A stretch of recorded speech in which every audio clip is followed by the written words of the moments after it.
আল্লাহ তাআলা নূহ আলাইহিস যুগে কাফেরদের যে ভয়াবহ শাস্তির ব্যবস্থা করেছিল তা আজকের ভিডিওতে আলোচনা করব। যখন পৃথিবীর মানুষ আদম আলাইহিস এর নির্দেশ ভুলে গিয়ে আবার শিরক, মূর্তি পূজা ও অহংকারে ডুবে গেল, তখন আল্লাহ তাআলা তাদের হেদায়েতের জন্য পাঠালেন একজন মহামানব, একজন ধৈর্যশীল নেতা। তার নাম নূহ আলাইহিস। তিনি ছিলেন আদম আলাইহিস এর দশম বা নবম প্রজন্মের একজন নেককার বংশধর। তখনকার মানুষের আয়ু খুব দীর্ঘ ছিল। তারা আল্লাহকে চিনত, কিন্তু সময়ের সাথে সাথে তাদের ভিতরে ভয় ও তাকওয়া কমে গেল। প্রথমে তারা সৎ লোকদের স্মৃতির জন্য মূর্তি বানালো, পরে সেই মূর্তিকে পূজা করতে শুরু করলো। শয়তান তাদের বলে দিল, এটাই হচ্ছে শ্রদ্ধা, এটাই তাদের উপকার করবে। মানুষ ভুলে গেল এক আল্লাহর ইবাদত। তখন নূহ আলাইহিস সালামকে ওহী দিলেন আল্লাহ তাআলা, তুমি আমার কওমকে সতর্ক করো, তাদের বলো যেন তারা এক আল্লাহর ইবাদত করে এবং শিরক ত্যাগ করে। নূহ আলাইহিস সালাম শুরু করলেন মানুষের মাঝে দাওয়াত। তিনি বলতেন, হে আমার কওম, তোমরা আল্লাহ ছাড়া কারো ইবাদত করো না। আমি তোমাদের জন্য এক ভয়ঙ্কর দিনের আযাব সম্পর্কে সতর্ক করে দিচ্ছি। তিনি কখনো গোপনে, কখনো প্রকাশ্যে, কখনো একা একা, কখনো সমাবেশ করে দাওয়াত দিতেন। কিন্তু লোকেরা বলতো, তুমি তো আমাদের মতো একজন মানুষ, আল্লাহ যদি কোনো ফেরেশতা পাঠাতেন তাহলে আমরা বিশ্বাস করতাম। তারা হাসতো, উপহাস করতো, পাগল বলতো, মিথ্যাবাদী বলতো। কিন্তু নূহ আলাইহিস সালাম থামতেন না। তিনি বলতেন, আমি তোমাদের কাছে কোনো সম্পদ চাই না, আমার প্রতিদান শুধু আল্লাহর কাছে। ধনী ক্ষমতাবানরা, গভীর নেতারা বিশ্বাস করতো না, বিশ্বাস করেছে কিছু গরিব, দুর্বল ও নিম্নবিত্ত মানুষ। অহংকারী নেতারা বলতো, আমরা কি তোমাদের সাথে বসবো, ওই ফকির মানুষের সাথে?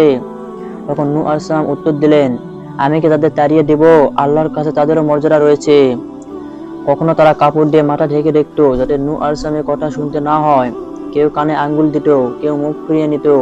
তারা বলতো, এভাবে আমাদের বেশি কষ্ট দিও না, তুমি থেমে যাও, নাহলে আমরা তোমাকে পাথর মেরে মেরে ফেলবো। ৯৫০ বছর ধরে তিনি আহ্বান করেছেন, দিনে রাতে, মাঠে ঘরে, দরজায় দরজায়, কিন্তু সামান্য লোক ছাড়া কেউ ঈমান আনেনি। দীর্ঘ কষ্টের পর তিনি দোয়া করলেন, হে আল্লাহ, এরা আমাকে অমান্য করেছে, অন্যদের বিভ্রান্ত করছে, আপনি এখন ন্যায় বিচার করুন। আল্লাহ তাআলা বললেন, তুমি আর কাউকে সতর্ক করো না, যারা ঈমান এনেছে শুধু তাদের নিয়েই প্রস্তুতি নাও। অনেক দিন পর আল্লাহর পক্ষ থেকে ওহী এলো, তুমি আমার নির্দেশে একটি বিশাল নৌকা বানাও। নূহ আলাইহিস সালাম মরুভূমির মাঝখানে কাঠ জোগাড় করে নৌকা তৈরি শুরু করলেন। কিন্তু কাফেররা তা দেখে হাসিতে ফেটে পড়ল। এই বুড়ো নাকি সমুদ্রে যাবে, বৃষ্টি না দেখে নৌকা বানাচ্ছে, দেখা যাবে পাগলাটা ভাসে নাকি।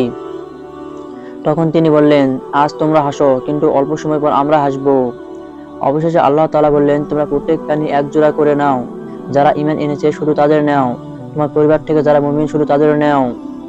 নূহ আলাইহিস সালামের স্ত্রী ও এক পুত্র কাফির ছিল, তারা নৌকায় উঠে আসেনি। একদিন আল্লাহর নির্দেশ হলো, আসমান খুলে গেল প্রবল বৃষ্টিতে, জমিন থেকে পানি উঠলো, নদী, উপত্যকা, পাহাড়, মাঠ সব পরিপূর্ণ হলো সমুদ্রে। জোরালো ঝড়, বজ্রকণ্ঠন ও ঢেউয়ের পর ঢেউ, নৌকা ভেসে উঠলো পানির বুক বেয়ে। নূহ আলাইহিস সালাম তার দূরে তার বেয়াদব ছেলেকে শেষবার ডাকলেন, হে আমার সন্তান, আমাদের সাথে চড়ে বসো, অবিশ্বাসীদের সাথে থেকো না। সে বলল, আমি পাহাড়ে গিয়ে আশ্রয় নেব, পানি আমায় ছুঁতে পারবে না। নূহ আলাইহিস সালাম বলে উঠলেন, আজ আল্লাহর আদেশে কারো কোনো রক্ষাকারী নেই। হঠাৎ এক ঢেউ এসে তাকে গিলে ফেললো। অনেক দিন পর আল্লাহ তাআলা বললেন, হে পৃথিবী, তোমার পানি শুষে নাও। হে আকাশ, থেমে যাও। পানি কমে গেল, নৌকা থামলো জুড়ি পাহাড়ে। নূহ আলাইহিস সালাম তার সঙ্গীরা নেমে প্রথমে সিজদায় লুটিয়ে পড়লেন। সব কাফের ধ্বংস হলো।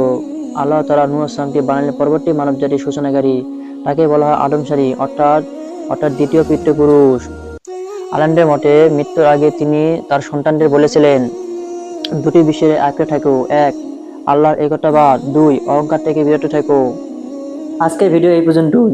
যদি ভিডিওটি ভালো লাগে, ভিডিওটি একটি লাইক দিয়ে চ্যানেলটি সাবস্ক্রাইব করে সাথেই থাকুন। ধন্যবাদ।